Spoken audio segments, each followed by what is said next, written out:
There we go. In our chairperson's absence, we're going to get our CRA meeting started, please. Let's see. Do we want to offer an invocation? Commissioner Williams, would you be willing to do that for us?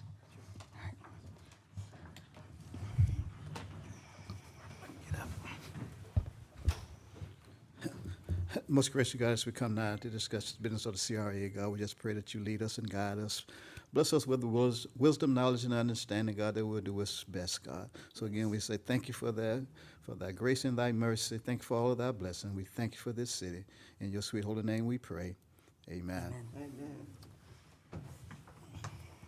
I pledge allegiance to the flag of the United States of America and to the republic for which it stands, one nation, under God, indivisible, with liberty and justice for all. All right, we'll have roll call, please. Madam City Clerk? Here? Member James? Here. Member Williams? Here. Member Ambrose? Here. All right. Next item is approval of the agenda. And I had a couple of requests on this to possibly table items number 1 and 7 until after we've gone over the budget. I know that we were talking about the CRA meeting probably taking up 2 meetings anyway, so I was hoping we could bump those to maybe before next week's commission meeting, if after the budget. I think this was going to be the agenda for both of the meetings, so we weren't going to get through all of it. We didn't think in the hour. So how about, we just move number 1 down to 8, Okay. and then 7 and 8 are at the. Okay. Is that okay with? All right, so we'll move that to 8. All right. Yeah, those are meatier things, but. So with that, I'll entertain a motion to approve the agenda. I move we approve the agenda with the moving of item 1 to 8. Second. All right, it's been properly moved and seconded. All those in favor? Aye. Those opposed? All right, agenda's approved with 1 modification. Now we'll need a motion to approve the minutes of the CRA meeting from April 27th, 2023, please. Madam Chair, I will make a motion that the minutes be approved. Second. All right, it's been properly moved and seconded. All those in favor? Aye. Aye. Those opposed? All right, the minutes are approved from April 27th. All right, our new first item of business is discuss, consider, and act on CRA soiree, August 31st, 2023. Hi, Vice Chair. Oh, sorry. I feel small. Hi, CRA Board. So this actually is going to have to be tabled as well because we had a final details meeting today, and the venue that we were going to have it at, they lost AC due to the heat. So they're not sure when it's going to come back up, so we're trying to figure out another place and date. So, but we feel it's important because there are a lot of topics that we'd like to discuss with the business owners and a lot of things going on in the city. So we want to get that out to the public. Maybe it's me, but I don't hear you very well. You don't hear me? Oh, No. How do I move this?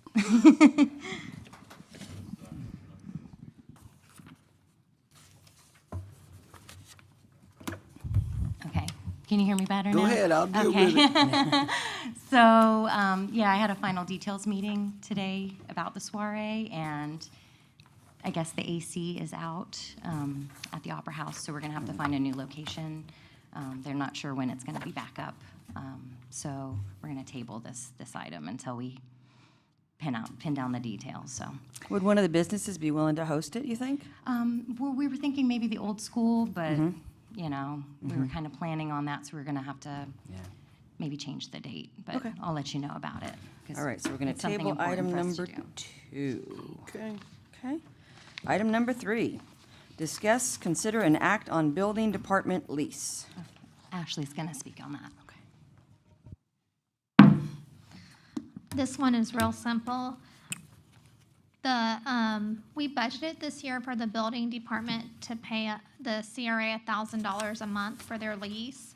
And then we realized there was a contract that said $619.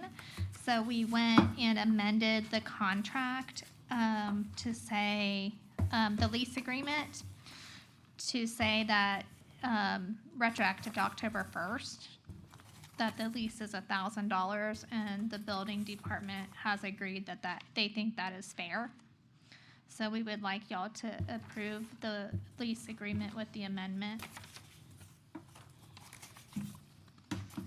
And then I think it has to go to the commission as well afterwards. It's the first addendum to the lease for the City of High Springs Community Redevelopment Agency and City of High Springs Building Department. And it's just section 4 on the rent, and that's the only change, from $619 to $1,000 a month. Okay. No questions. I'm glad you're doing it because it needs to be fair market value. The county has looked at that a couple of times, so that's really good. And I don't want to get off the subject, but while we're talking about that building, their lease says, you know, they take care of all kinds of stuff on the inside. At some point, can staff come back on some plan on the outside of the building? Because there are a lot of areas that are experiencing weather damage, and I know from having worked with older buildings, you know, paint only goes so far, and once you get that rot in there, it just gets worse. So We have put some money in the budget for that. We need to put some more. But Alan has identified, and Thomas have looked at that building and identified a substantial number of improvements on the outside. There have been some issues with the cats, as you probably are aware. They may need to be relocated because they continue to get underneath the building and cause damage. Been dealing with those cats for a long time. I think Bruce, he gets a new animal like every other month, so I think he was interested in getting the cats. There are a couple hawks in my backyard. Yeah, he's gonna have a zoo soon. So, I think we good with this. yeah, Chair, would you like a motion? Any other questions? I had one question, actually. We had here a square footage previously, $1 per square foot. So are we going to just a flat base rate, Yeah, per month? Yeah, we went online and looked at like what the lease payments were, and the $1,000 was right in line with what people are paying now for that amount of space. So Okay. we thought it was just simple, just to keep it at 1,000. Makes sense. All right, anybody else, any questions from the audience?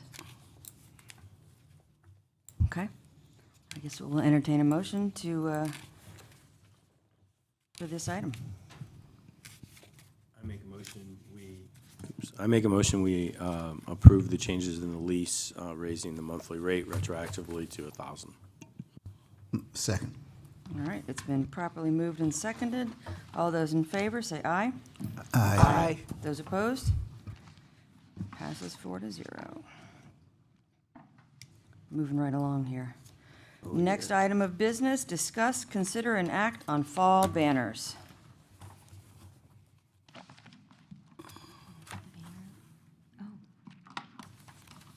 Sorry, I'm new to all this. So previously, the CRA purchased new banners for the downtown area. Staff is seeking approval for the purchase of fall banners because we don't currently have that for our banner program that we're trying to work on here. I think it would round it out nicely, and we have other beautification things that we can maybe put out at the same time. So I believe in your packets you have, but also up here, the banners that we're interested in. I think they would look nice downtown. The font on it is actually the same font as our logo. They kind of worked with us on that. So yeah. We had previously talked about, and this is probably last year, about doing some patriotic banners for Memorial Day and Labor Day timeframe. Did that ever come back up at all? Don't we have those?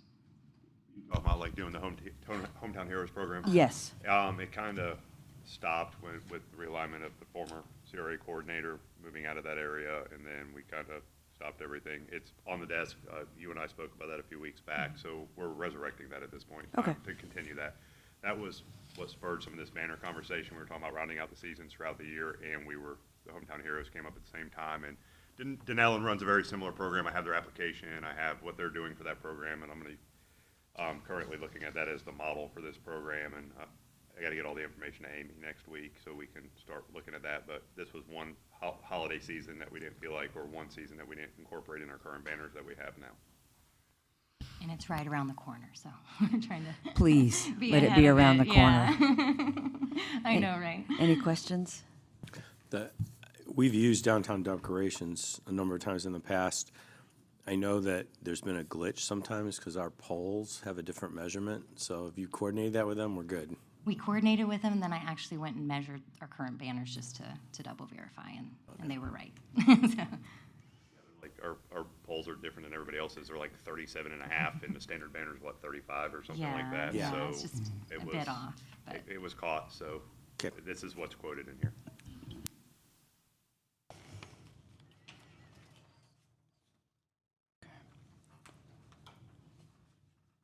So all three of these that are up there are on the invoice, so we don't have to pick a color. correct, yeah, because I thought we could disperse them, so it would No, I break it think up and they're keep very it- nice. I like them a lot. Thanks. Any other questions? All right, do we have any questions from the audience? All right, we have a motion. Madam Chair, I will make a motion that the approval be granted for the fall banners, purchase of the fall banners. Second. All right, it's been properly moved and seconded. All those in favor, say aye. Aye. Those opposed? All right, passes 4-0. Thank you. All right. Next item on the agenda, formally adopting finding of necessity 2022.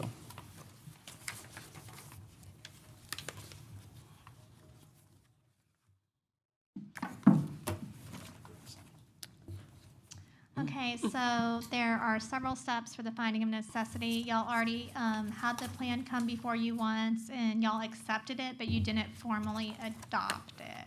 So I'll need y'all to formally adopt it to go through the steps that are necessary with the county and with state law. And then we'll also take it to the commission just so we don't miss anything. Right now, we've got a legal description on the area and a project list. So after formal adoption, then we will make a presentation to the Board of County Commissioners on the expansion with the project list. And then after that, we will put the expansion project list into the original CRA plan that was adopted like 2 years ago or so. And then that gets taken back to the county commissioners for approval. So that's just kind of the process we have to follow. So we just need it formally adopted. And the project list, basically, GAI has it, and they're incorporating it right now, but it has similar projects as to what's in the main area. Roadway improvements, curb improvements. There's some homes that need demolishing in the area. We're putting everything in there, not saying that we don't have the money to do everything. We're putting everything that it shows the blight in the area, and that's what's needed to meet the CRA expansion requirements. So we've identified those, but what it also really allows us to do is a lot of the programming that's done in the CRA district. It allows us to expand that into the area, such as the facade grant improvement program. There have been interest within that corridor for that program, and I think it would help revitalize it a little bit.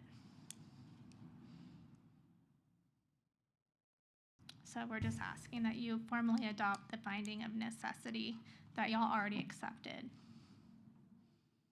I have one question. This was a year ago, and it was a Golden Peanut Mill. But now this is Drop Top Customs. Should we update that before we formally adopt it, or? He will update that when it goes back Okay. prior to, you can formally adopt it as it is, and then we'll have that updated. We'll look through it one more time, because when he incorporates it into the big thing. Gotcha, Yeah. okay. Any other questions? Any questions from the audience? All right, we have a motion. Go ahead, Ron. I make a motion, we formally adopt the finding of necessity that's been presented to us. I second. All right, it's been properly moved and seconded that we formally adopt the finding of necessity 2022. All those in favor? Aye. Aye. Any opposed? Passes 4-0. And we'll take this to a future commission meeting, and then we'll get we've already been in contact with the county, so they know that we're getting ready to schedule the meeting with the county commissioners. So then this would make Drop Top Costumes eligible for CRA facade improvement applications, because then they're actually in. Right. Gotcha. Amongst the corridor too, there's some Right, businesses. right. Okay. All right, next item on the agenda, discuss, consider, and approve proposed CRA budget for fiscal year 2024.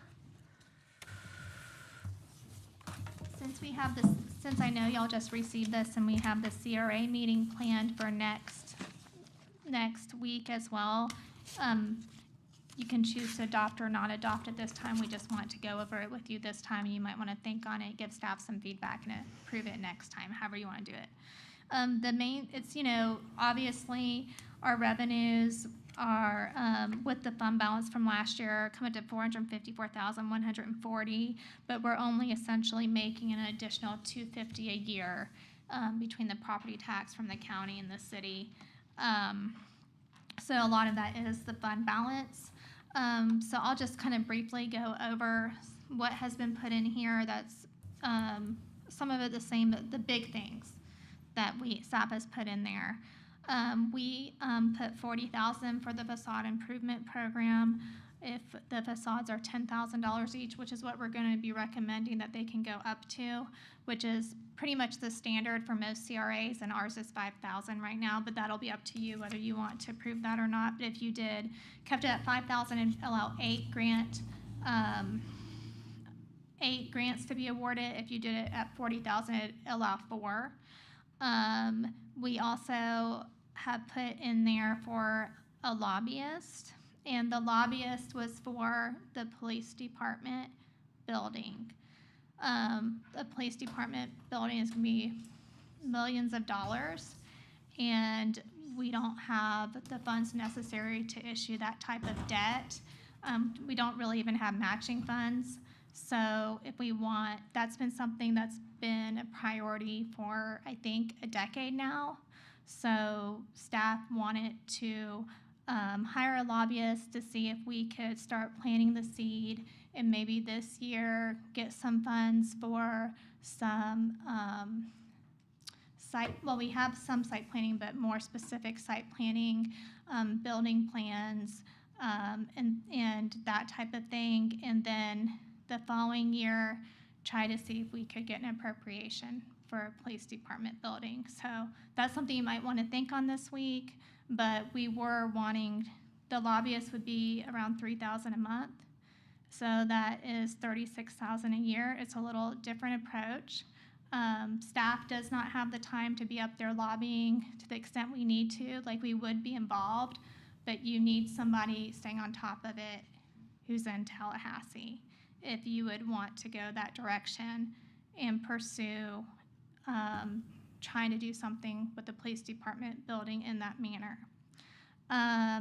The finding of necessity, there's some ordinances and other things that need to be written to go through all the steps. So we have some money in there so GII can help us finish up that process, since they also have to put it back in the overall plan again. We included $100,000 for Priest Theater.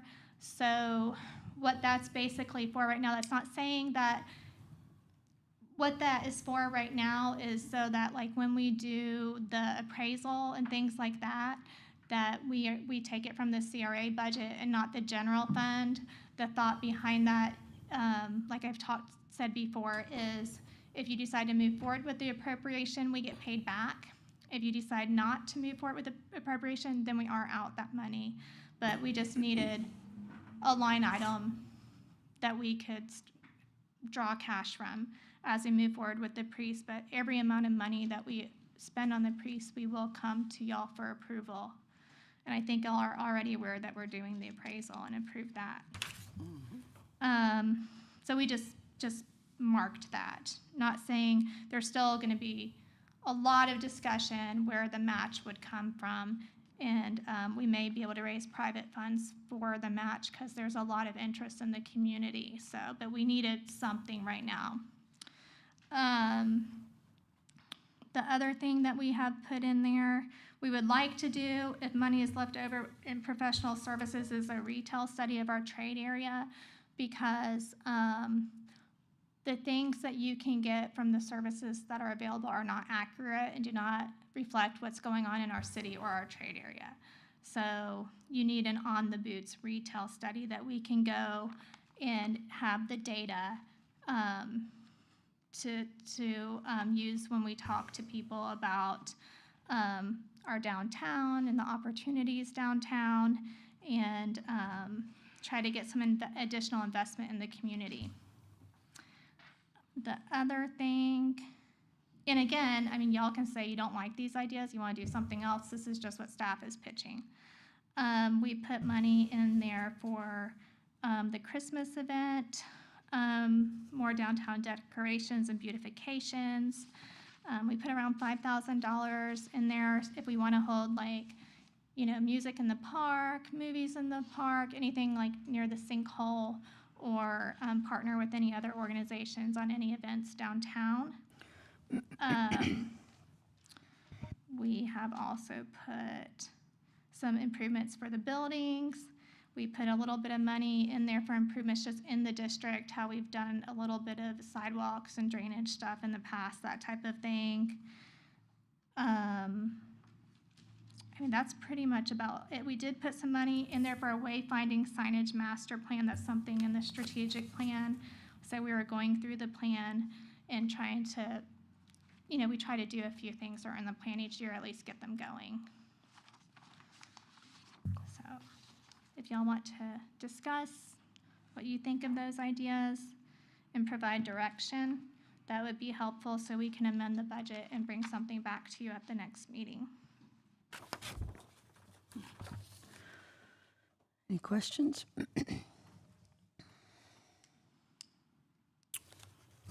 I'm good. I know that we've purchased new guts for the lights to hopefully brighten everything up. Is that showing under, We put that under contract, wait, where, it was, we have $10,000 in there somewhere. I'm not talking about the proposed, but we already spent that because I believe it's sitting in Public Works for it to be installed. So what I'm just wondering, is that in improvements other than buildings? Is it like beautification? I assume was the new rock and landscaping and what have you. I'm just trying to figure out what went into what category. I know that's put in one of these line items. Let me just look real quick. Repair and maintenance? Repair and maintenance. Yeah, that's where that's at. It says lights next to it. Okay. Where am I missing that? It's underneath property and liability insurance. If you look, Okay, repair and maintenance, but it says that the projection for fiscal '23 is 1545, and I believe it costs, well, that was from what was spent. I don't think the lights were put in there last year. They must have been they should be in this fiscal year, we just spent them. And so I'm looking at Oh, you're actuals asking through. where it was from this fiscal year. Where is it in this fiscal year? Okay, I need to ask Diane where those came. I need to ask Diane.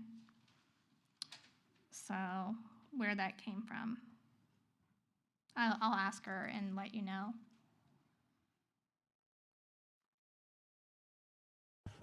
Thomas, do you know where the, Where we took it out of, yeah, the funds, I want to say it was our repair maintenance.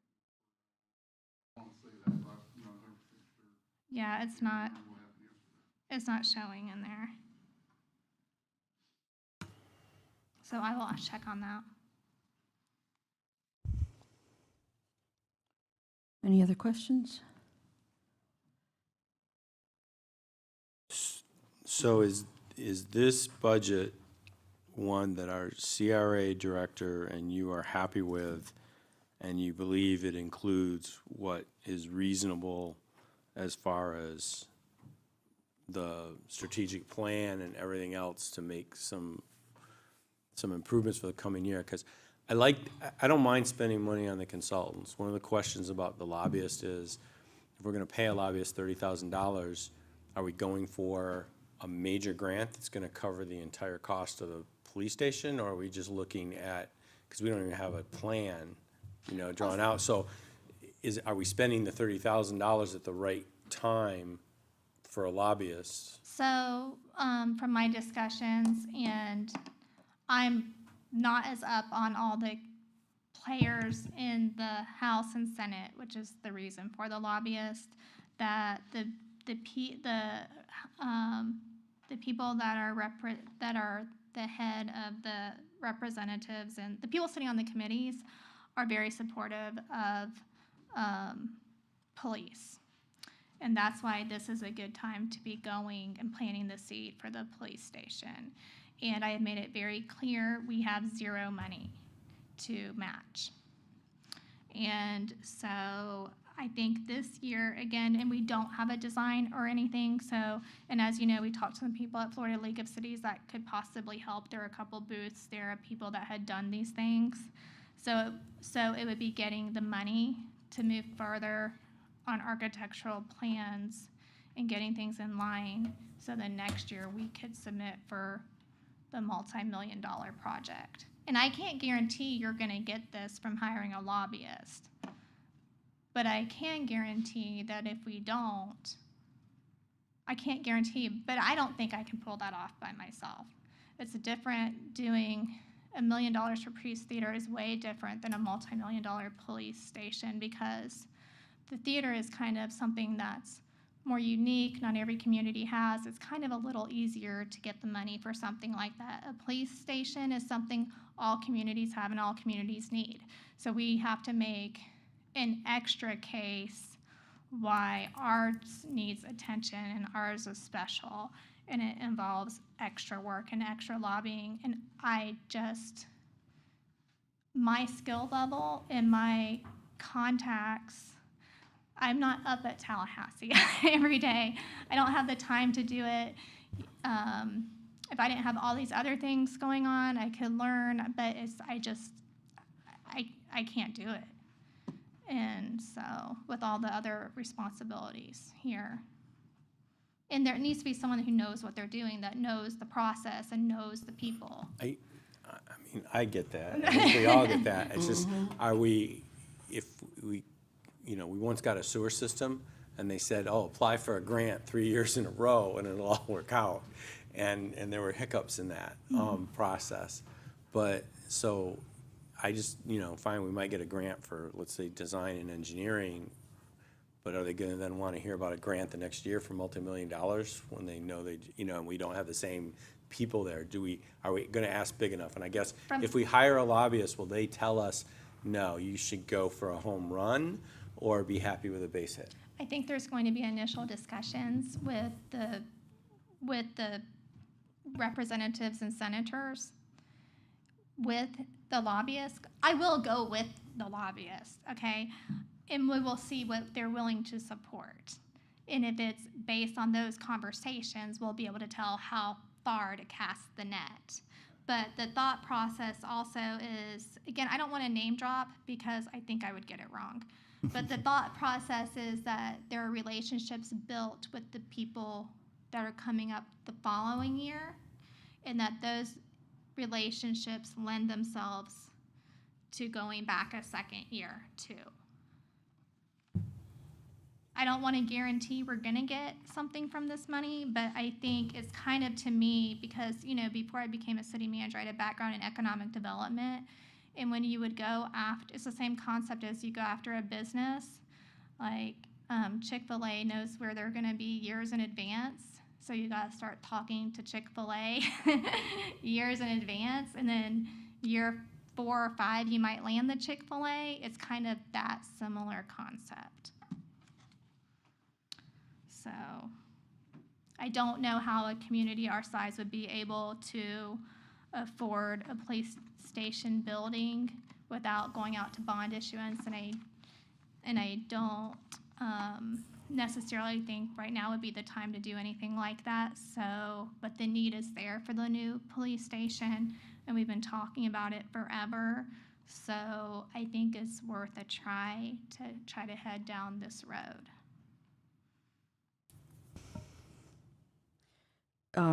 Any other questions?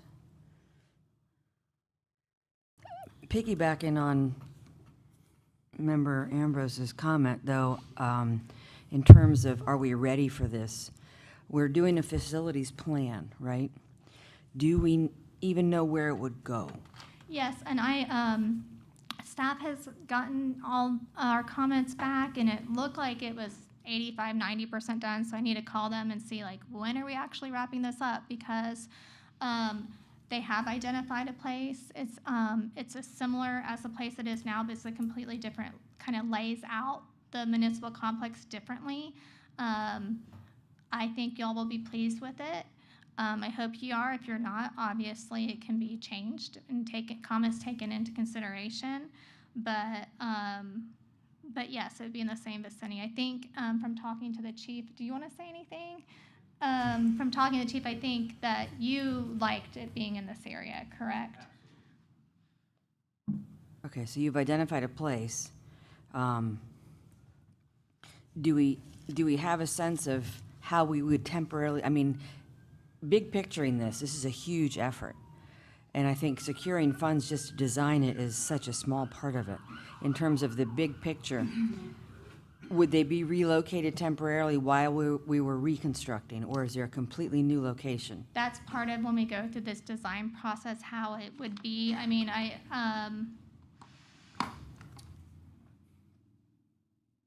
I need to look back on the site plan because it's like close as to whether the building have to be taken down or they can house in that building than the other. But I mean, we could figure something out with shuffling people around. I mean, there's always a way to figure it out.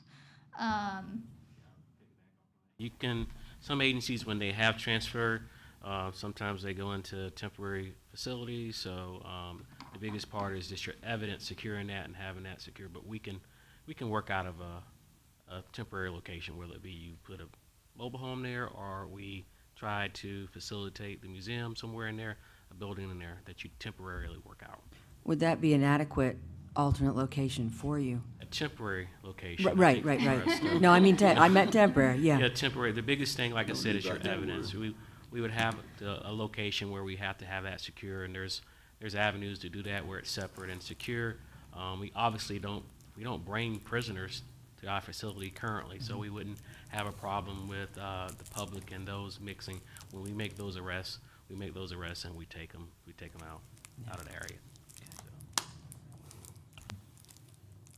But this is not something that we need to decide on right now. We're just kind of discussing it as budget line items, We're just right? saying if you want it in the budget line item. I will say that if we want to do this, we really need to get it done October 1st because a lot of lobbying efforts even start in the summer. So if we're not going to start October 1st, we don't need to be doing it this year, and we should just start next year. So it's really a fiscal year kind of thing. Yeah, I mean, or we budget for it this year, and knowing that this legislative session, we're really not going to get anything, and then prepare them to start doing it this upcoming summer. But what I understand, again, is that there's the people that are higher up that make the decisions, that they support police. So that's why we were wanting to try to get in this year. Yes, for us lobbyists, they know the buttons to push and who button to push, which probably city staff will know those buttons to push. The guy we was talking to, what did he say he'll do for free? So there was the architecture firms that Yes. they would, they were talking about doing some of the space needs analysis portions for free, what GAI has done for Okay. us. They normally will go so far. GAI is doing a lot more for us as far as the site planning and all of that stuff, which is an important component of it. And when you get in that part, it normally does cost more. But, and they said they had grant writers that could help write grants as well. So this is like the appropriation, and we could also pursue that avenue with the grant writers at the same time. But the appropriations where you're gonna get most of the money, and the grants are when you're gonna have matching, need the more of the matching funds that we don't have. Yeah. So, would that just be state grants or federal grants? There'd be a lot. It probably would be both. I don't know, because I don't know what grants they were talking about. I've never gone out for grants for police buildings before. Yeah. So that's something that we would need to talk to them and see what they know about. Yeah. But I think we pursue both. Yes. Because even if we get an appropriation, I mean, you just hope it comes in what it's supposed to and all of that. So we have to shoot high so that we don't have to come up with money. Money, yeah. Like, we can't be like, okay, we got this much, now we gotta pay this much. Yeah, because I know a while back, that's when Ted Yahoo was in office. He was trying to push us to go for those federal grants, but it just fell to the bottom, which we should have did it during that time. And because if we had to did it back then, we might have had the money by now, and it would have been a lot cheaper to build it. I But see- imagine as we get the ball rolling, we will learn a whole lot about the grants and everything involved in doing police buildings, more than we ever probably thought we'd want to know. So, Yeah, but I think that, I guess for me, just talking about it and not doing a lot, I don't see this as the only avenue, but I think we need to start going down avenues and seeing where we Yes. get. yes. Because it's a need. It It's is. a I mean, desperate everybody knows that that building has reached its useful life. Yes.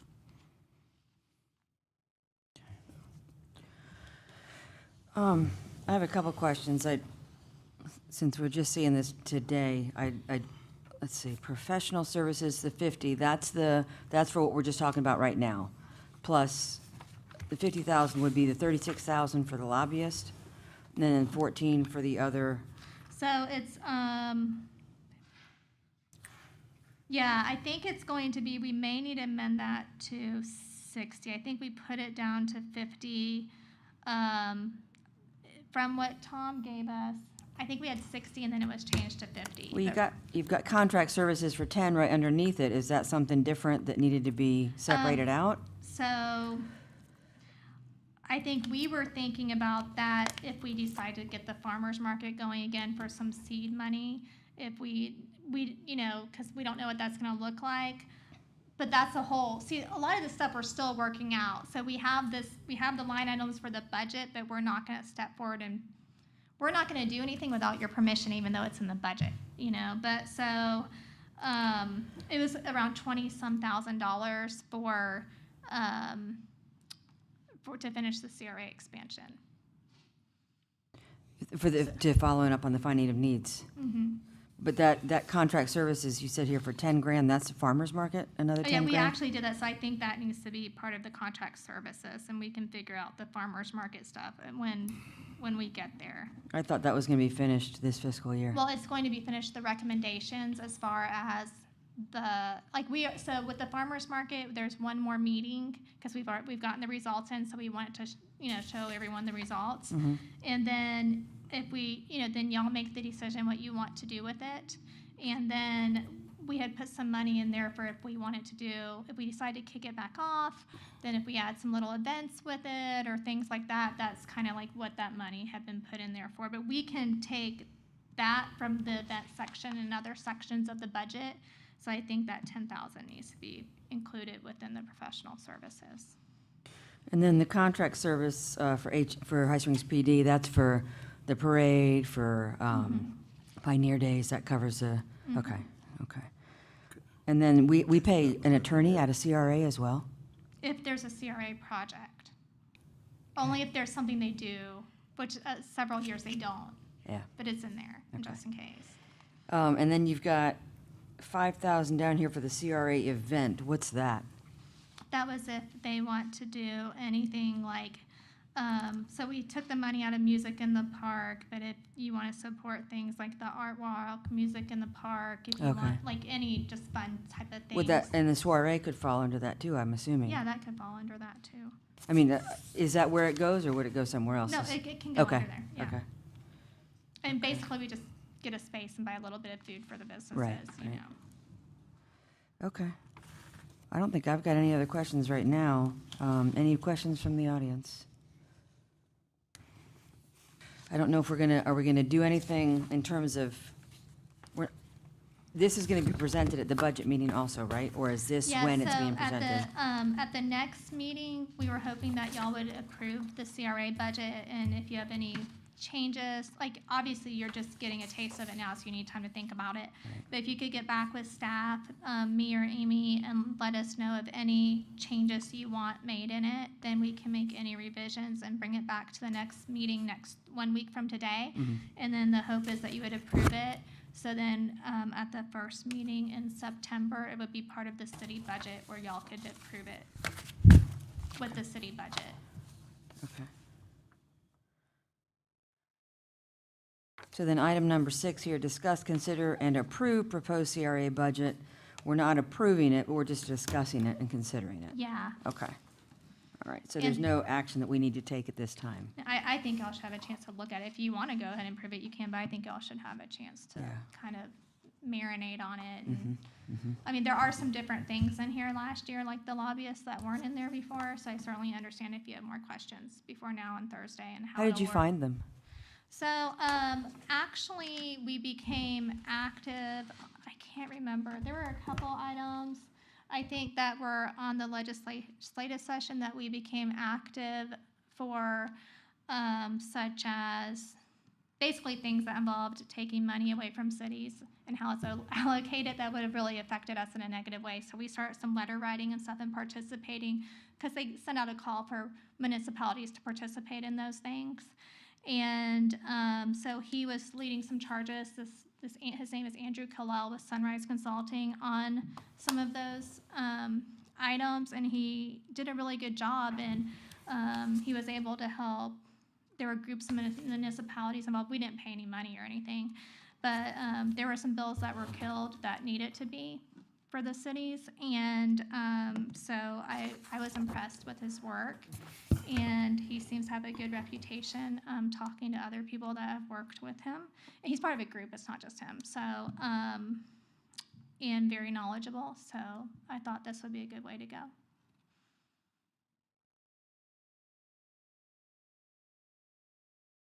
Any other questions, comments? So we've only got the other 2 items on the agenda, and it's 20 after 6. And the next one is his performance agreement, which I just got this week. And so I was looking over it one time, so I'll get it sent out on Monday for y'all to look at. Okay. And again, you don't have to approve it this meeting or next meeting. I just put it on there. But we definitely need to get it approved before October 1 if we want to head in this direction. So can we still table items number 1 and 7 for next week? Is that agreeable? No, do whatever you Because want. we'll be having a CRA meeting again next Thursday before the meeting. We can do that. Is that okay? Do you need to put in a form of a motion? to Um, take? Yeah, do we need a yes, motion to do yes. that? Angela, well, we were going to go ahead and wait, we put this one, did I put this one We out amended for the agenda to Thursdays? put 1 down to number 8, but now we're Yeah. at number 7, and we still have 10 minutes, so I don't know if we need to formally table the 2 or Did they not. formally table it? What do they do? Do you know? We just moved them down, right?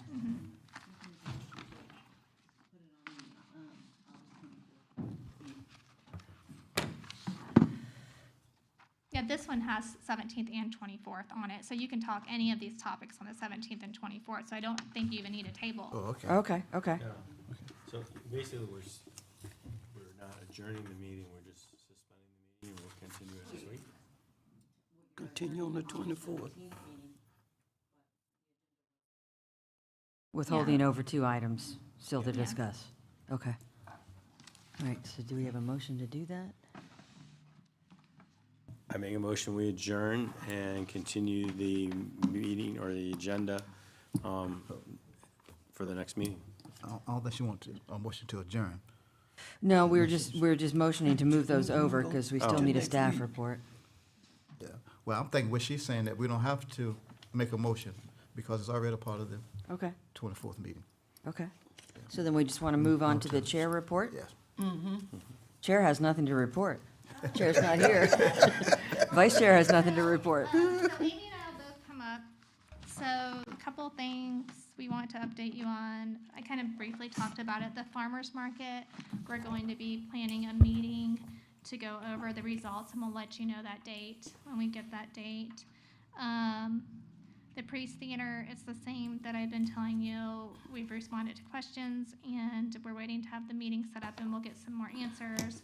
The appraisal's supposed to take around 21 days. We have around 2 more weeks left to get the appraisal back. And Paul Stressing is working on updating the project list. CRA beautification, do you want to tell them? Yeah, so we got some hanging baskets and planters in, and they're all loaded with plants, letting them get acclimated, and hopefully we'll get those pushed out soon. I've got a map to try to figure out how the banners and everything's gonna look when it's laid out, but that's in the works. And then also the time capsule, we're hoping on, kind of came up with a tentative, Christy Swilley's been helping immensely on that. A tentative schedule for that. We want to roll it out after Labor Day. Is that the next one? Yeah, coming up.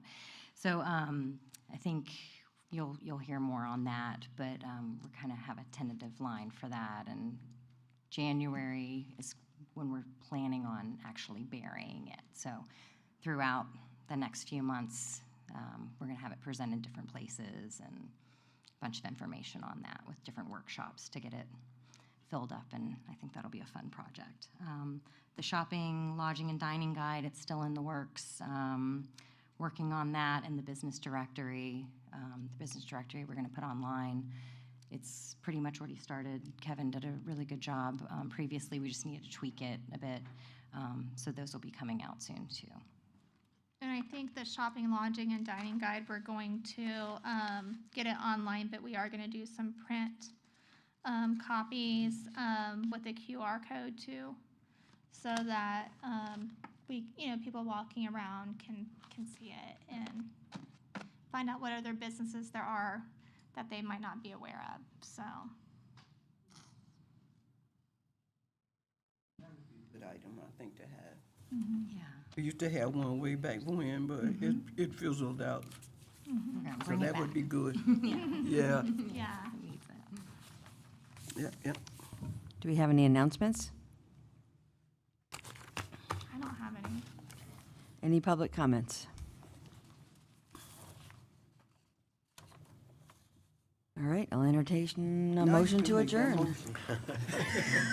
I make a motion, we adjourn.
Good evening, everyone.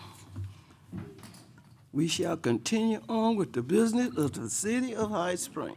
City Commission Workshop called to order at 6:32 p.m. on August 17, 2023. A roll call. Well, let's do Pledge of Allegiance and then we'll do roll call.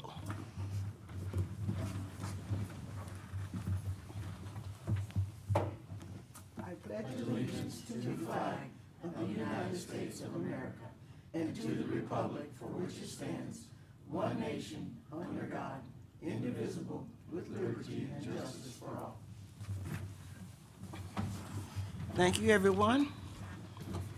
Okay, now we will do roll call. Mayor James, Here. Vice Mayor Andrews, Here. Commissioner Grunder. Commissioner White, Here. Commissioner Williams. Thank you. All right, with that, we will move right on into business. Presentation of proposed FY 23-24 budget for a variety of departments.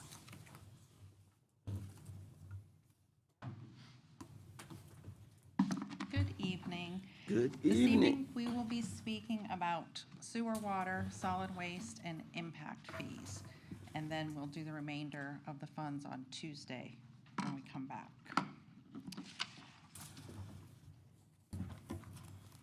So just at a high level to get some magnitudes for you, the water budget, how it's moved, each of the budgets as they have moved over time.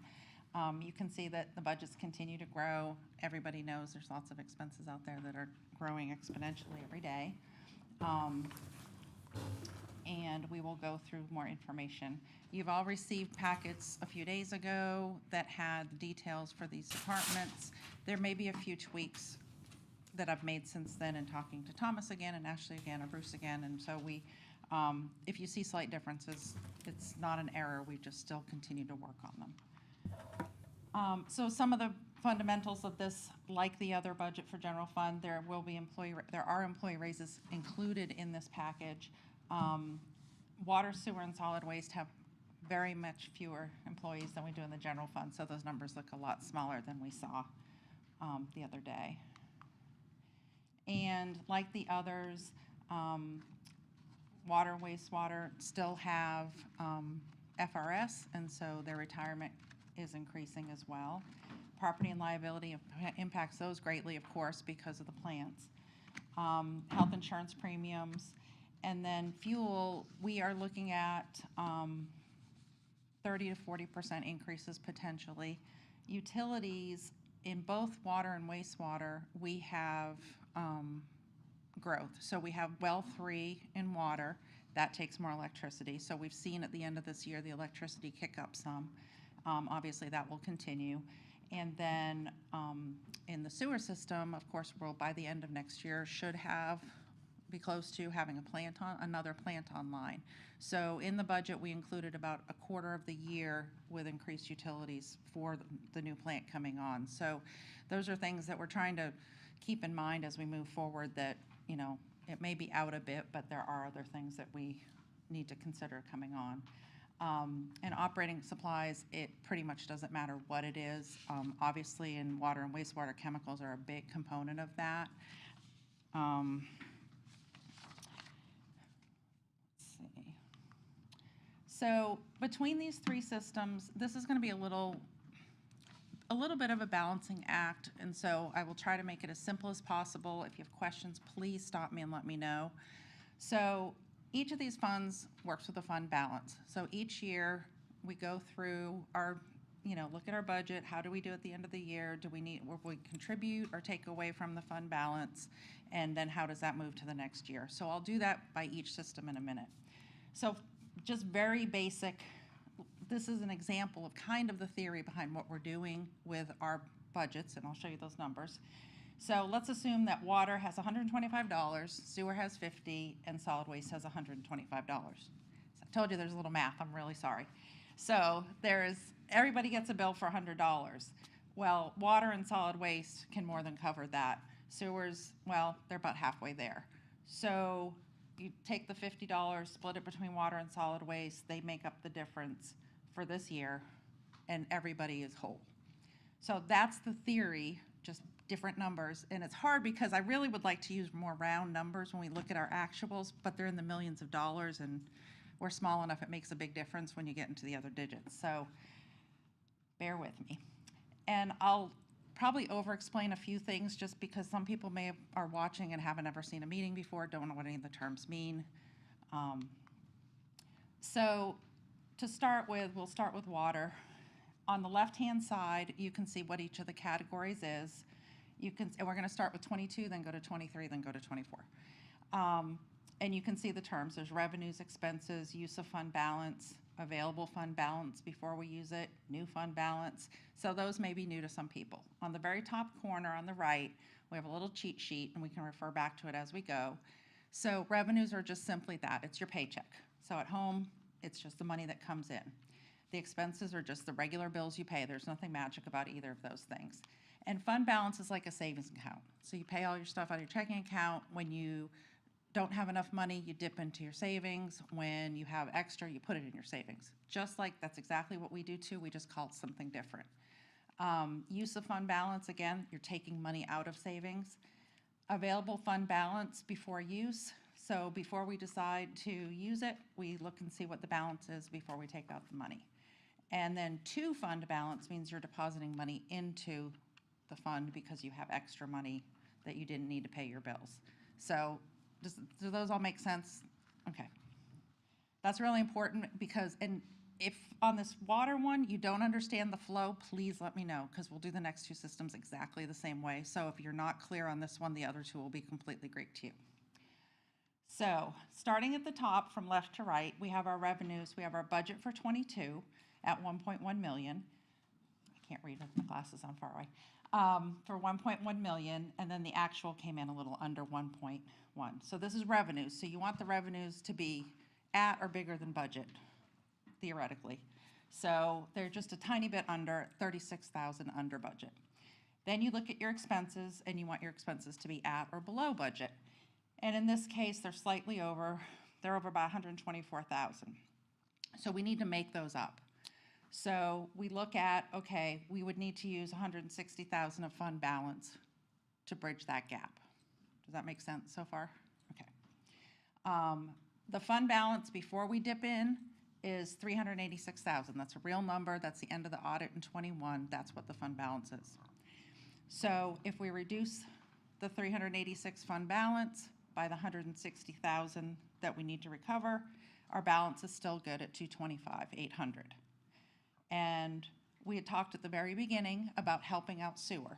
Water doesn't need to help out sewer in 22. It's for 23 that we're going to do that. So there's 0 on that line. End of 22, we're at 225,800. Everybody good? So then we move on to 23. Same thing. Our budget's 1.3 million. We're projecting that we're going to bring in revenues of about 1.2 million. So we're coming in a little lower than we wanted to for revenues, about 100,000. And then expenses, we did pretty well. We almost hit it perfectly. We're just $3,000 under. So again, over, I'm sorry. So expenses are over by $3,000, revenues are under by 104. That gives up a difference of 107 that we need to recover. So we're gonna take our 225 that we ended 22 with and start working on it in 23. So 225 less the 107 that we were needing to recoup gives us a net of 118,826. So this, again, it's a projection. These numbers aren't going to be exact. There will be things that vary, but this is close. We separately had already calculated what we need to get from each water and sewer. And we found we needed to get $103,242, because we're really precise, from sewer, for sewer, from the water system. So when we do that, we have the 118 less the 103, we have a $15,000 balance at the end. So that's where we are before we go into 24. And again, they're gonna change a little bit, but for all intents and purposes, that's where we are. So then we go to 24. We don't have a projection here because we haven't gotten there yet, so we only have one column. So our budget versus our expenses. So in water, we think our revenues are gonna be 1.2 million. We think our expenses are gonna be 1.5 million.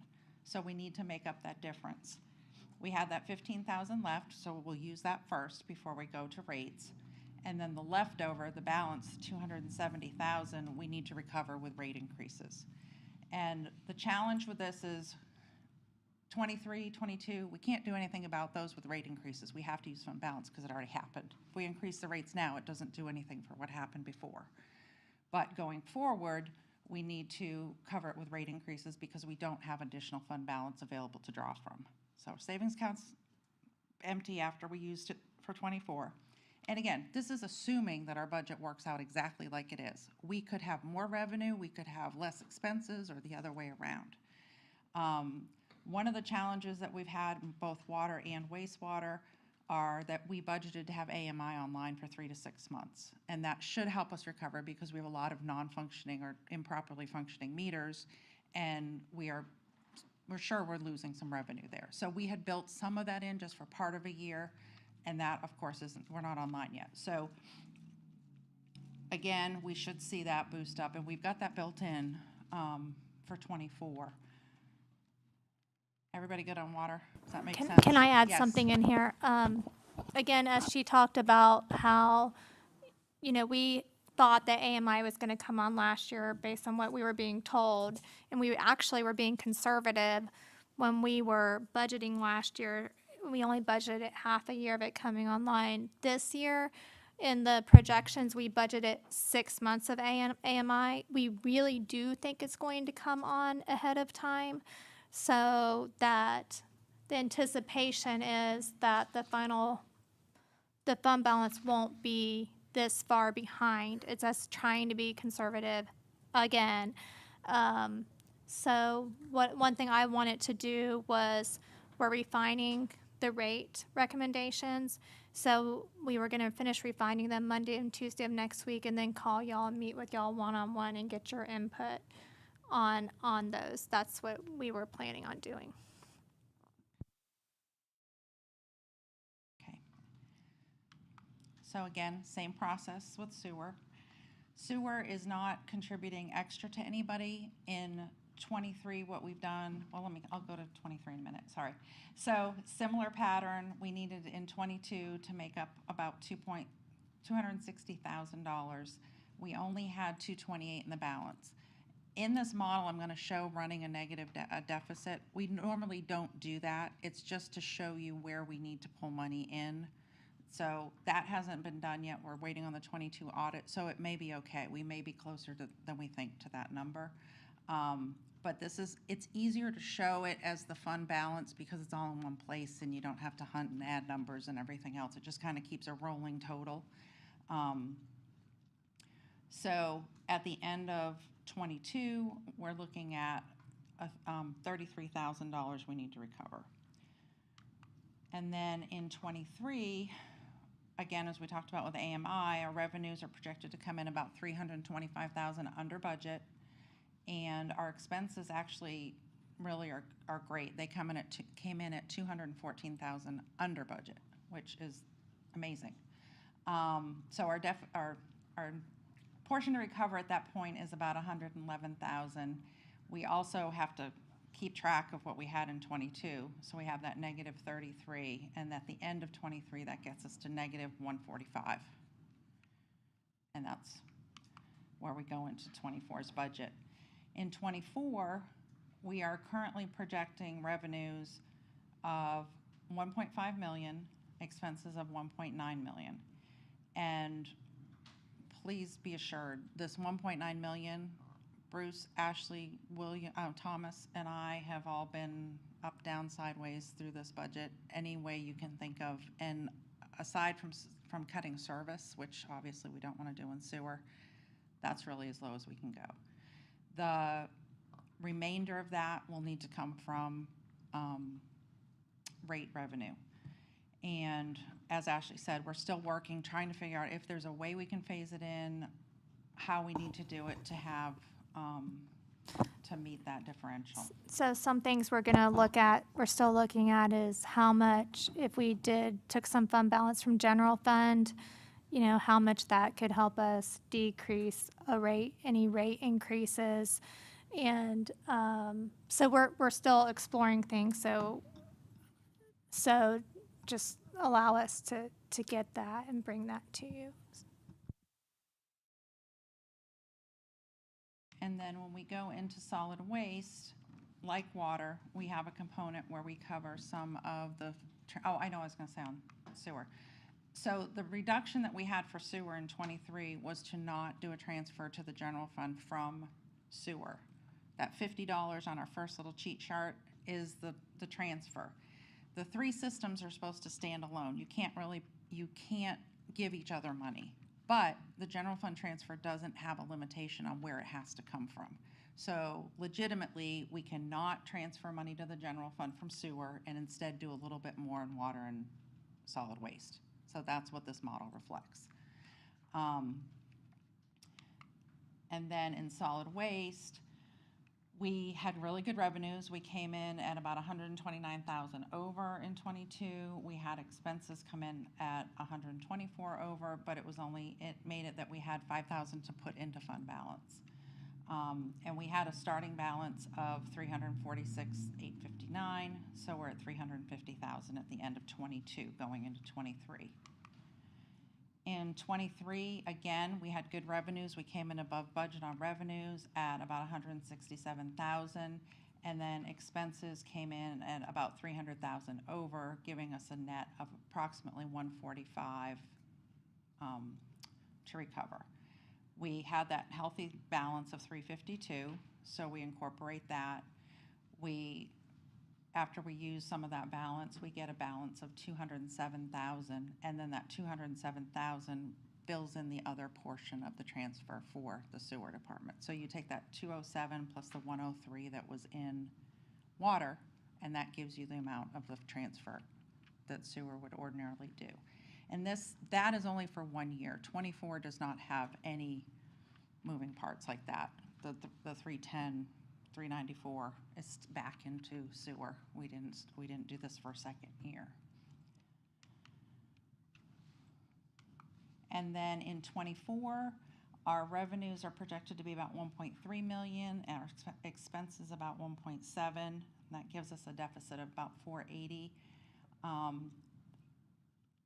Because we used it up in '23, we don't have fund balance to use to make up this difference in '24.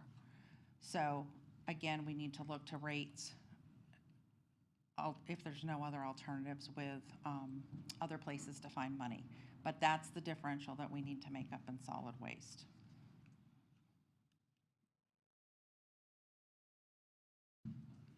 Yes, ma'am. Mainly it's on the commercial side. Why is our fiscal year '23 budget versus projection coming in so different? I'm just trying to figure out why have the expenses gone up so much for solid waste? We switched vendors. We moved to Waste Pro in beginning of May. So, but people were told there's going to not be any rate increase by switching to them. So now, is this reflective of them bumping our rates up that much for the next fiscal year? Yeah, it was in the contract, like residential rates going up $24.50. So that adjustment's got to be made on that end. It was in the contract the commission approved, and there'll be some adjustments on the commercial side as well. There's also some different tiered categories and pickups that weren't available or on the schedule with Waste Pro or GFL that are available with Waste Pro as well. So there's some adjustments being made there as well. We also have an accurate representation of who actually has cans at this point. We've been going back and forth for the last 3 months. There's been, some people had more than they were allotted on cans and some things along those lines. You mean commercial? Well, commercial and residential. Yeah. So there's been some cleanup on that. And we talked to Scott months ago about meeting with Gus Olmos about why we can only use one of two vendors for solid waste. Has there been any movement on that at all? There's been several discussions on that. I would have to get with Scott and Danielle just to get the gist of where everything is on that, but I don't know off the top of my head. So I know there's been meetings. I just don't know what the resolve is of that. that'd be important for me to know, I mean, moving forward, just because, I mean, if you've only got 2 vendors available, that market's pretty tight. They know what everybody else is charging. It's not really a wide open market, so, yeah, exactly, it's a monopoly. So, just, you know, I understand that they want it all to go to New River, I understand why, but I don't understand really why. And it's a little confusing too when you get into the process, because it's like the household garbage has to go to New River. Recycling's open market, so it can go anywhere. So all that has to be factored in as well. So I'll get with the attorneys next week and we'll roll this. I'll just get an idea of where we're at. I'll let you know at the next meeting. I mean, I know tipping fees at New River aren't cheap. They're not cheap anywhere anymore, but, you know, I don't know how many out-of-county solid waste facilities will even take out-of-county waste anymore. I don't think Putnam will. I don't think Putnam will. I don't believe. Marion I might. don't think Columbia will. There was. Columbia will not. So there's been a lot of questions. Really, we're kind of stuck with what we got regardless. I remember that part of the conversation. I don't think Marion will, because everybody's pretty much at capacity at this point, or just servicing their own counties. Yeah. Okay. I mean, just even looking at those numbers, our revenues were up too, and expenses were up. So, yeah, there's a delta of 145, basically. But to see this deficiency across 3 funds, and I understand a lot of it ties into the AMI, you know, but I wish we'd had a better clue on how this was going during the year to see this kind of thing between all these funds.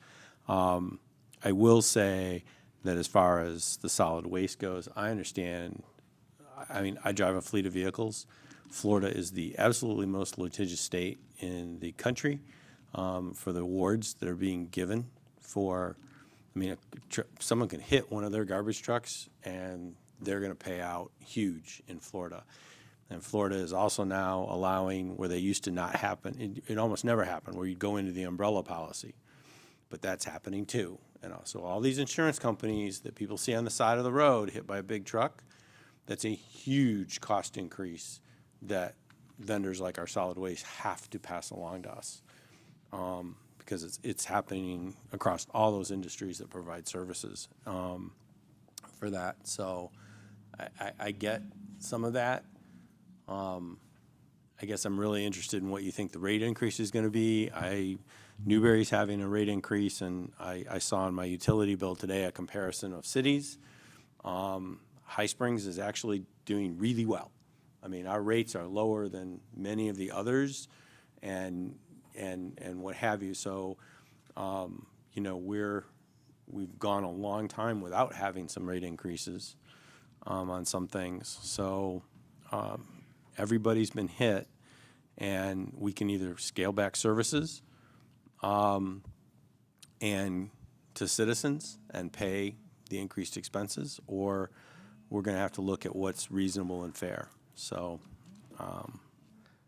I guess I wish I'd seen some of this a lot sooner. I'm looking at 22 solid waste fund balance in the positive of 350 grand, and fiscal year 24 is projected at being almost at a negative 500 grand. So in 2 years' time, we've got almost an $850,000 swing. It's a new contract. That's stunning. The new contract in the last 6 or 7 months of the year was another, I don't know, we had budgeted probably $770 for the contract, and I think it came out to almost $1.1 million, I think, $1 million. So it was a lot. There's not much in that category, in that budget. I mean, you guys have them, you see. There's the contract and then a half a person, and that's about it. And a couple little tiny things, but because it's mostly just, you know, we would pass through. And then the transfer to the general fund's in there too. Is there any talk about trying to consolidate the number of trips? I know, you know, trash is picked up 4 days a week and then recycling 1 day a week. If they consolidated that into less trips, is there any chance we could save some money there? Change the rate. I asked that initially when we were looking at the rates, if it was being factored in, they were picking up 4 days a week, and they said no. It's essentially what their fees are and what they pay their drivers, and that's pretty much what they calculate in and what they gotta pay for tipping fees and all that. So I can tell you, looking through the numbers of what we had for GFL versus what we had for Waste Pro, the number is significantly different. Doing this was actually a really good audit for ourselves because we had people getting free trash service that shouldn't have been getting trash service and vice versa. We've been able to clean up some areas in town. One of them where we're having a bunch of issues like behind El Patio, we've been able to take care of a lot of those problems, and they've been a lot more receptive to those and things along those lines. And essentially what the new contract did was make it a pass-through account for the rest of the year because it was exactly what we were billing our residents. So, and again, we didn't have a 4-day-a-week category or a 5-day-a-week category for dumpster pickup. We found some vendors that had 7 or 8 trash cans that they were taking out and only being billed for 1, or some customers. So all that's being cleaned up. On the backside, it doesn't change anything on the revenue side for right now until we do our rate adjustments. And if we're gonna charge more and things along those lines as far as the revenues come in and stuff like that. But in the meetings we had with Waste Pro in reference to solid waste, this is pretty much their standard rate in this county and some other counties at this point, just based off what the tipping fees are and what they're having to pay the drivers to keep the drivers. How is how is their service compared to GFL? Are you getting less complaints? It's amazing. We have no complaints. And what do we do when when they don't have their stuff picked up? They call in, there's a tracker online, downstairs fills in the tracker that is in Waste Pro, and they send somebody back out to get it by the next day. They haven't. I can tell you personally, they haven't done that. And if somebody's not getting that, they need to let us know. I just email. Yeah. I email the Public Works email address. I figure that's what we're supposed to do. You probably will get quicker service if you call the billing department because they are the ones that manage. They spend more, they talk to Waste Pro every single day. That might be Every something we single should day. put out there So on the that might be a website then, better way to maybe, contact. because I just go to wherever and send an email to what it says, and that's all I've done, so. If we should call somebody else, then maybe we should just put that on there. Okay.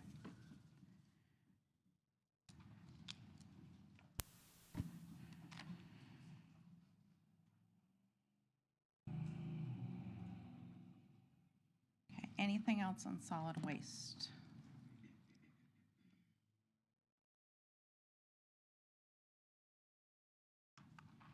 And the last section is impact fees. As you know, in January, we started new impact fees for general government, parks and rec, and transportation. So far, we haven't had any commercial businesses required to pay that have come in, so we don't have any commercial so far. They've all been residential builds. The People's Choice Storage is the next one that would come in. They've pulled some permits, but they haven't moved forward enough. And then the water and sewer impact fees are the same as they've been. That hasn't, a change has not been implemented on those. And this just gives you what's been collected through August 7th. And I apologize for not having more recent numbers, but every time I go in and do more recent numbers, I gotta change all of those sheets that I gave you. So I didn't wanna make any mistakes by doing that at the last minute. And on the right-hand side, you can see the impact fee fund balances for water and sewer. Water's is much lower than sewers. That's why it looks like that. It's not due to use, it's just due to the fees are less. So in water, at the end of the 21 audit, the balance was $178,000. During the year, we collected $27,300 and had $205,000 at the end of 22. So far this year, as the bottom of the screen shows, we've collected $8,200, so we're at $213,361 currently. In sewer, we had a balance of $708,000, added $223 during 22, gave us a balance of $931. Year to date, we've collected $65,720. When we did the budget amendment and moved money for wastewater treatment plant, one of the things we committed was $960,000 of impact fees from sewer. So that's noted here, and that leaves $37,000 available. And again, that's year-end projection through today, it could go up a little bit for the rest of the year. Building is slowing, so we're not getting as many as quickly as we were. So that's where we are right now. And then the infrastructure tax started in January. We started receiving it in March. And so far, we've received $191,000.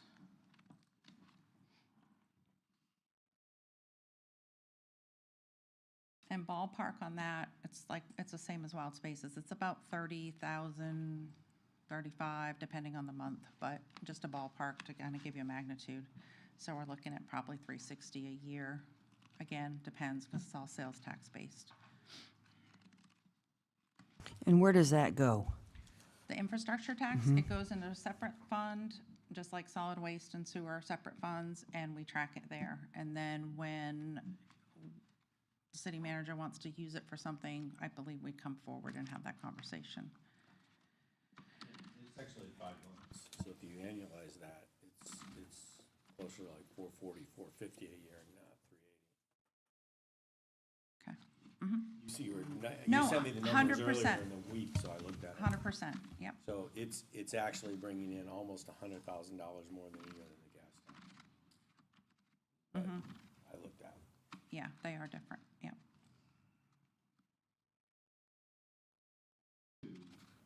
Instead of looking at 350 safely a year, we're realistically looking at 800,000 a year Yeah. for infrastructure / If you roads included the local option gas that tax, yeah. we can look at I mean, as much as we don't have money in other places, we're going to see an increase in what we can do with our parking, roads, whatever. And on Tuesday, we'll bring transportation, and Thomas's new batch of Phase 3 projects will be on that list. And one thing staff wanted to bring up was if y'all would be interested in doing a downtown parking plan with the infrastructure tax, if you would be interested in us putting that as a line item under there, a real one. I would say absolutely, that's one of the Okay. downtown, is that there's just no place for anybody to park once they have a good night.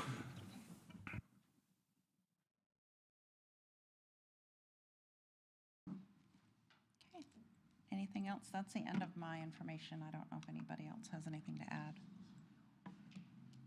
So, like I said, I'll have Ashley call y'all Monday, or if you want to send an email to me or Ashley and let us know your availability.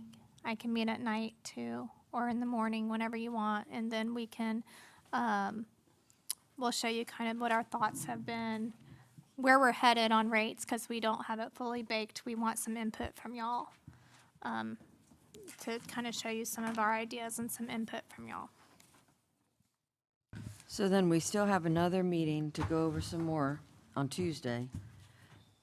Then when do we have to vote to pass a budget? The 14th, I think it's, September 14th is first reading, and then September 25th, 4th is the second reading. Okay, so then we've got some time between next Tuesday and first reading to have some meetings to go Right. over. And we really need to be squared away by first meeting, because if we don't approve that first one with the notices and everything, we'll never have the second one done by October 1st when the new budget starts, and that puts us in kind of a bind, and then we have to, it's a little messy. So my vote is next year we start this in June.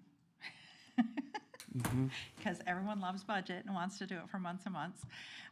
But yeah, we should try to get it squared away sooner than later.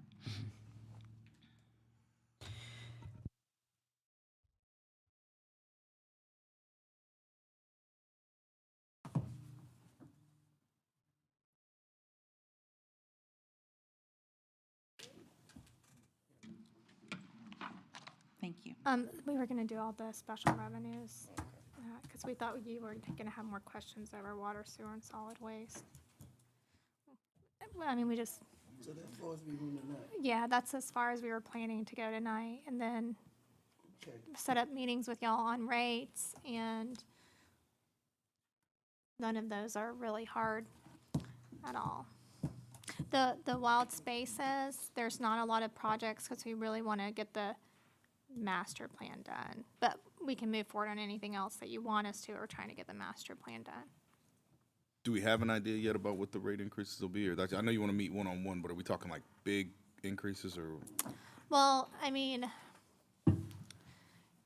if you want, it's hard for me to throw out numbers right now because I'm wanting to have discussions if you want to take some fund balance from general fund to kind of offset some of the rates where we can. Right. And to show you where we're trying, I mean, it's,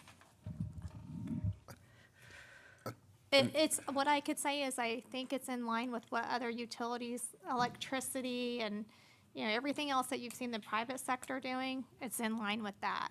Yeah. We're being hit the same way private sector utilities are. I'm just fearful that we're looking at those numbers all for the next couple of years. We're just going to be up and up and up and up and up and you know, I don't know. I can say we've taken out all city projects. No, I get it. It's got to come from somewhere. I mean, numbers are numbers. People don't like them because they're definitive. It's not like it's changing. So. And you know what I can also say is, you know, once AMI gets on, we can really monitor things. So if there's an opportunity to decrease, we can always do that too. And once we set them, we can decrease if things change. AMI, things would be different if AMI came on when it was supposed to come on. If the supply chain issue was a big impact. You're talking about moving money from the general fund to maybe offset rate increases, but we don't have money in the general fund to do that, right? I was not very much because we need to keep a healthy fund balance. So our fund balance right now is around 1.5 million. If we took a little bit, it might help offset a little bit of the sewer. Because the sewer one is the one that's the larger increase. The solid waste is more commercial than residential, which I don't think should be a surprise based on previous conversation. The water's just a kind of minimal increase. It's the sewer we're trying to work out mainly. And so I just need some more time to see how to handle that. Some of it is just kind of hanging on for the solar power facility to hit the tax rolls. That's going to help us substantially. But, you know, we haven't done any substantial rate increases in a long time. And I don't want to keep making excuses, but when you look at fuel, utilities, the insurance, the cost of supplies, a lot of, in FRS even, I mean, FRS had a big increase this year, which was shocking. And we were already tight. I would love to pull a magic trick out of the hat right now. So all I can say is we just keep looking at it and looking at it and looking at it and trying to figure things out. We've got $960,000 here that I saw for the sewer for the new plant. On the last committed to wastewater treatment plant, we've committed $960,000 in impact fees for the new plant. So does that mean that we don't have that cost to construct covered by the grant money that we've gotten? So do you want to talk? Okay, so we have, I wish I had brought it. It's around 9.5 million was the sewer, I'm just doing estimates, sewer plant. We got around a $6.5 million grant. And then we had committed funds. We had committed some of the impact fees for sewer. And then we had discussed, we had the impact fees and then That's the prepayment from Bridlewood, and then we talked about committing the ARPA funding. Oh yeah, it was the ARPA funds. We went to the Swanee River Water Management meeting. They approved the project for the additional $3 million that we were short on the project. It's ranked number 1 at FDEP right now, and we should have, they're telling us by December, we should have the ordinance. Yeah, so another thing we're trying to do is I just talked to Bridlewood today again, And so if we can enter into an agreement with them, then we could hopefully save some of the ARPA funds, you know, for other projects. If we, because that we were committing for the wastewater treatment plant, we entered into a prepayment of impact fees with them, then we would have some other projects that could, you know, you can use ARPA funds for the way we set it up for almost anything you want. So if you put certain things in ARPA, then it could save some money, say some of the employee costs, which you could put in ARPA, then it could save us a couple $100,000, which could help us on our sewer fees. So it's kind of like all those moving pieces that we're trying to work out. So I don't want to throw out this big, you know, I don't want to throw out numbers that aren't going to happen because there's still so many moving pieces. And I think I have a pretty solid commitment that, that will make a difference.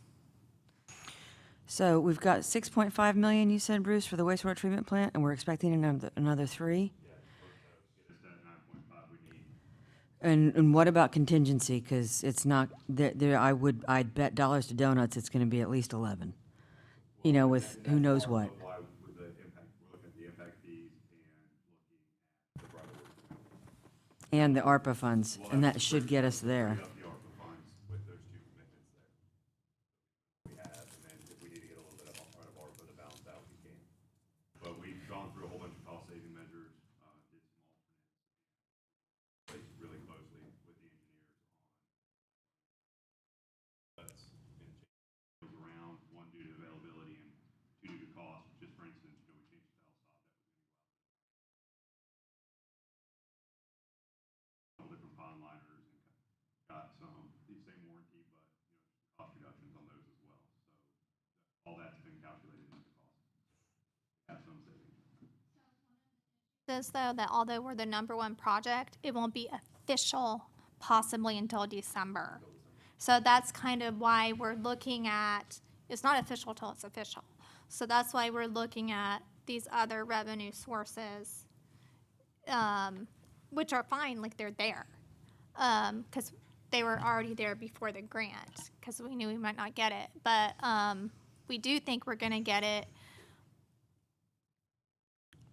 But I want to be in a position, no matter what happens, that we're okay.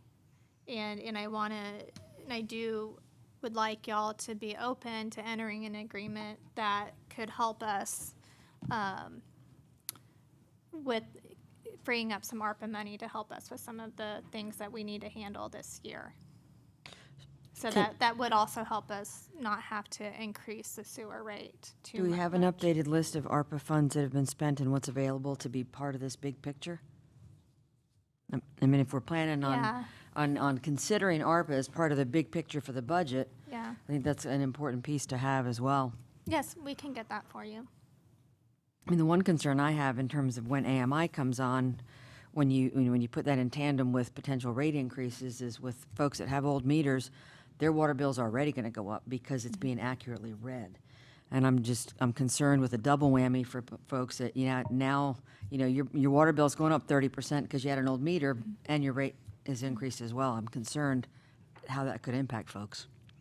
And just to clarify on the ARPA, the million that y'all had already said that we could take for the wastewater treatment plant, the thought process is that if we can enter into agreement, it'll free up some of those funds that you had originally dedicated the million. It would mean- free up that $1 million. You mean an agreement with the Bridlewood developer? Yeah, it would, and it free up that $1 million that would help take care of some of the issues now. That would kind of give us a little breathing room until the solar power facility came online. Which is gonna be pretty soon anyway. As long as they get it priced on the tax rolls, I mean, it's built. It's It's in full functional. operation. Yeah, so it should be, we should be able to get that next year, Yeah, right? I hope. I mean, it should be. If they get out We there. need it to be. I mean, we will call them and say, here are the pictures. You know, do you want me to come pick you up and we can drive by it together? So it's not on the tax roll? No. On January 1st, so it will get the revenue in November of next year. So it'll be fiscal year 25, but calendar year 24. Okay, I so mean- I'll have, okay. I mean, normally you have a year where it's partially, because it's partially built. you know, and then you have it next year where it's fully on there. At the last budget meeting, we kept asking the question, we probably need to find new revenue, which we can't pull it out the sky. So is it any way possible, because we all say we want jobs in High Spring, everybody needs jobs. So is it some type of way possible that we can identify where industrial, commercial properties are? And then kind of identify where they are, and then kind of decide what we want to see on those areas. And then once we do that, I'm throwing things out here, and then some kind of way we can start marketing ourselves to businesses, saying this is where we got the area, this is what you can put here, because what I'm keeping hearing, you can make more money with commercial, more revenue with commercial than, don't get me wrong, we need houses to stay in. So is it something like that's possible that we can do, we can start marketing ourselves for the future? So, we wanted to get the retail study done. You know, it benefits the whole city, but it directly benefits the CRA area as well, even though it can be used for the whole city. So we were wanting to get the retail study done with the CRA money that would give us the correct demographics and psychodemographics, and you know, get the correct traffic counts and the correct households in the trade area, and showing the upcoming growth, because right now what people usually use is like Business Analysts Online and those type of things, and they are not up to date for rural growing areas. So you have to get your own personal retail study done. And so we need to get that data and put together a package and kind of a dog and pony show, and start participating in these trade shows and getting our name out there, even possibly getting a booth and doing that sort of things, and start talking to the retailers and the commercial businesses. I mean, NAIOP is the industrial and office kind of organization that hosts many things that have the networking events to get your name out there. ICSC is coming up soon in Orlando. You know, a lot of times we don't have to even get a booth. We can just start walking it and talking to people and letting them know about High Springs. But it's definitely better if we can have data in a nice marketing piece and present ourselves the correct way. And I think that's kind of been some discussion staff has been having. Okay, good. So I think that's something we really need to discuss, having a workshop, whatever we need to do to try to start marketing High Springs. You know, and I'm a firm believer. I've been saying this for many years. I'm a firm believer of smart growth. That's. Then I got to put a little bit more money in travel and training. I mean, I hate to do that, but I mean, it's the trips to Orlando aren't free, you know, and I don't want to do that, but I am going to have to do that if we are going. It costs money to make some money. Yes. Well, So that's what a billionaire told me one time before. You got to spend money to make money. I used to say, it take money to make money. He said, son, that's a tale you just told him. You got to spend money to make money. And I will tell you, when you go to these things, it really helps when elected officials go with you, because y'all are the ones who vote on projects and show the support for the project. So, you know, I can stand up there all day and talk to retailers and say, oh, we would support it, but they feel a lot more comfortable coming into a community when they know the elected officials are interested in having them in their community. Yes. And to your point, the Gainesville Chamber of Commerce, which is actually regional, they've got a responsibility by charter to be working for some funds they've got to work with Columbia and Gilchrist County. So they're interested in helping out here because they can check off a couple of boxes in some of their requirements. So they're a group to tap into for some of that. They actually had us come speak at a kind of a luncheon thing they had, and we did a presentation. We had a lot of the commercial realtors ask for the presentation afterwards. It was very well received. A lot of people said, we didn't know all that was going on in High Springs. Yeah. So I think we did a good job, and we've been developing a relationship with them. Good. Good. We need the revenue.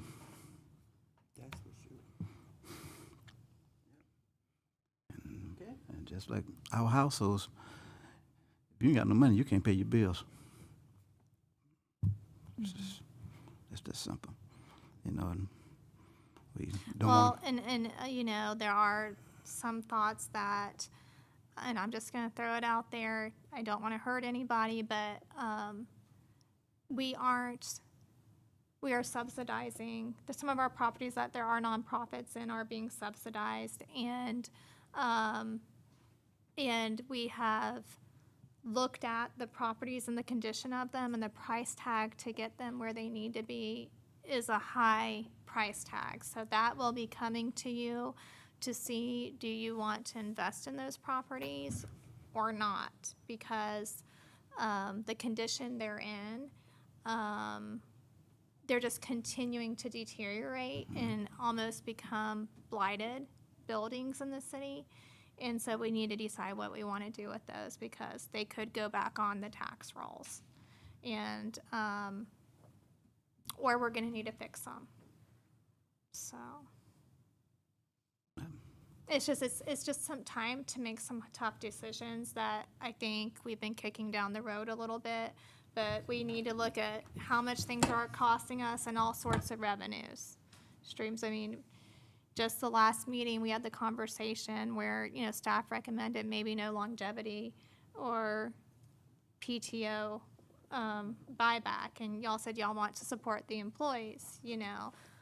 But, you know, we do have to remain competitive in the market for employees, because everyone knows it's getting harder and harder to get talent, and we have to stay competitive, and we can't lose our employees. So that was a good decision. But again, staff is looking for money. How are we going to make this work? And on the other side, we're funding things that are for special interest groups, where there are a lot of special interest groups in High Springs. And so it's just, you know, how much are we going to continue doing it when it's to a point it's not affordable anymore? And I don't like even bringing up the topic. I don't. I'm popular, I'm sure, for bringing up the topic. But it is time when you're looking at rate increases and millage increases. It's time to look at everything. No, absolutely. That's your job. It's good. So- Then that's our job to make those tough decisions, because, Yeah. I mean, that's where we're at now.